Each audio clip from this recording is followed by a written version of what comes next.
कांग्रेस ने हिमाचल विधानसभा चुनावों के लिए अपना घोषणा पत्र कांग्रेस प्रतिज्ञा पत्र जारी किया। कांग्रेस मैनिफेस्टो कमेटी के अध्यक्ष धनीराम सांडेल ने छत्तीसगढ़ के मुख्यमंत्री एवं हिमाचल के लिए पार्टी के मुख्य पर्यवेक्षक भूपेश बघेल, हिमाचल प्रभारी राजीव शुक्ला, प्रदेश कांग्रेस अध्यक्ष प्रतिभा सिंह, प्रचार समिति के चेयरमैन सुखविंदर सिंह, कांग्रेस सचिव तेजेंद्र सिंह बिट्टू, एआईसीसी प्रवक्ता अलका लांबा, विजय सिंगला सहित अन्य नेताओं की उपस्थिति में घोषणा पत्र को जारी किया। घोषणा पत्र में कांग्रेस ने अपनी पहली की जारी 10 गारंटियों के साथ अन्य बड़ी घोषणाएं की हैं। घोषणा पत्र में कांग्रेस ने अपनी पहली की जारी 10 गारंटियों के साथ अन्य कई बड़ी घोषणाएं की हैं। घोषणा पत्र में कांग्रेस ने हिमाचल में न्यू पेंशन के अधीन आए कर्मचारियों का ख्याल रखा है। इन कर्मचारियों की मांग को पूरा करते हुए कांग्रेस सरकार बनते ही पहली कैबिनेट में ही ओल्ड पेंशन लागू कर दी जाएगी। इसके साथ ही पेंशनरों को पंजाब पैटर्न के आधार पर पेंशन और भत्ते दिए जाएंगे। महंगाई से राहत देने के लिए महिलाओं को 1500 रुपये हर माह, 300 यूनिट बिजली फ्री सभी परिवारों को दी जाएगी। सरकारी विभागों, बोर्डों आदि में तैनात हजारों आउटसोर्स कर्मचारियों के लिए कांग्रेस ने अपने घोषणा पत्र में नई पारदर्शी पॉलिसी लाने का वादा किया है।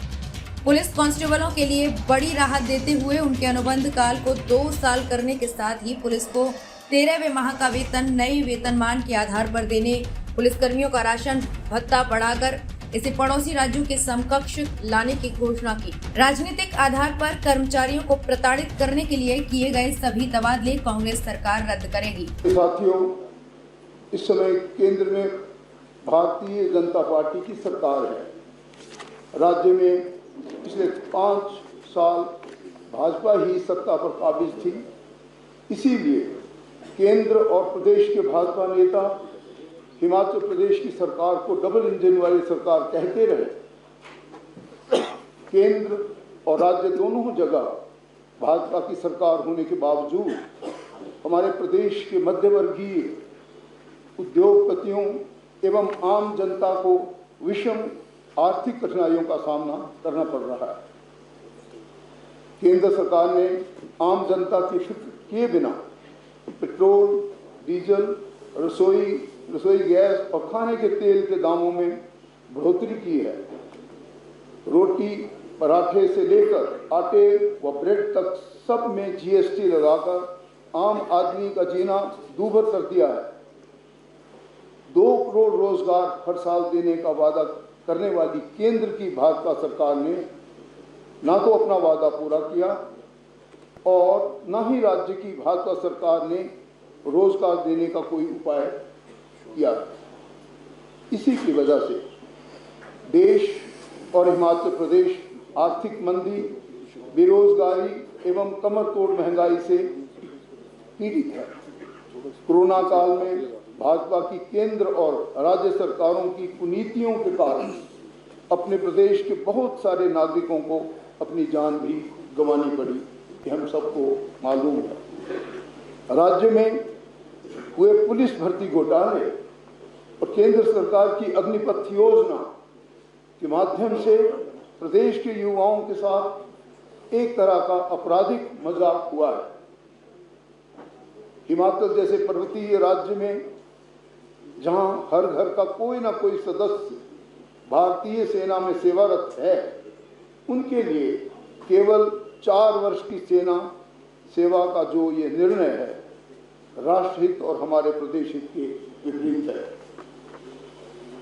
कुल मिलाकर भाजपा की सरकारों ने लोगों के जीवन को कठिन ही बनाया है और अपने चुनावी वादों को पूरा करने की जगह उसे चुनावी जुमला कहकर टाल दिया है।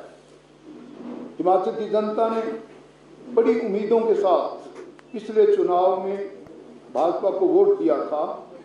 5 साल बाद आज जनता अपने आप को ठगा हुआ महसूस कर रही है। दूसरी ओर तमाम ऐसी बातें डाली हैं, जैसे 1500 रुपये हर महीने महिला को देना, जैसे युवाओं को नौकरी देना, युवाओं का स्टार्टअप फंड बनाना, उसमें पैसे देना, गोबर खरीदना गांव की व्यवस्था के लिए 2 रुपये, मतलब लाखों रुपए का गोबर छत्तीसगढ़ में एक एक परिवार बेच रहा है।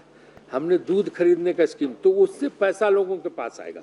और उस पैसे से वो महंगाई जो है, जो महंगाई ये केंद्र सरकार बढ़ा रही है, उस महंगाई से वो मुकाबला कर सकें। उनको आर्थिक रूप से चाहे शहर हो और चाहे गांव हो, उनको हम शक्तिशाली बनाएंगे, नौकरियां देंगे, रोजगार के अवसर पैदा करेंगे और इसके अलावा ग्रामीण अर्थव्यवस्था को इसके जरिए मजबूत करेंगे।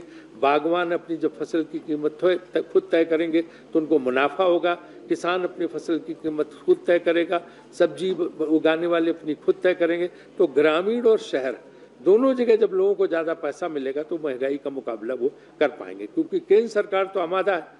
आगे भी आप बताइए, आज मैं बता रहा हूँ कि पेट्रोल डीजल की कीमत इन चुनाव के खत्म होते देखिए कहाँ आसमान पे बढ़ाएंगे और बढ़ा देंगे कि आप उसका मुकाबला नहीं कर पाएंगे।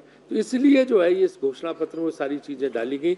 और दूसरी बहुत चीज़ें हैं जो आप इस घोषणा पत्र को पढ़ेंगे, उसमें हमने बहुत चीज़ों की व्यवस्था की है, जिसमें आपको सारी चीज़ भ्रष्टाचार मुक्त पारदर्शी प्रशासन हम देंगे।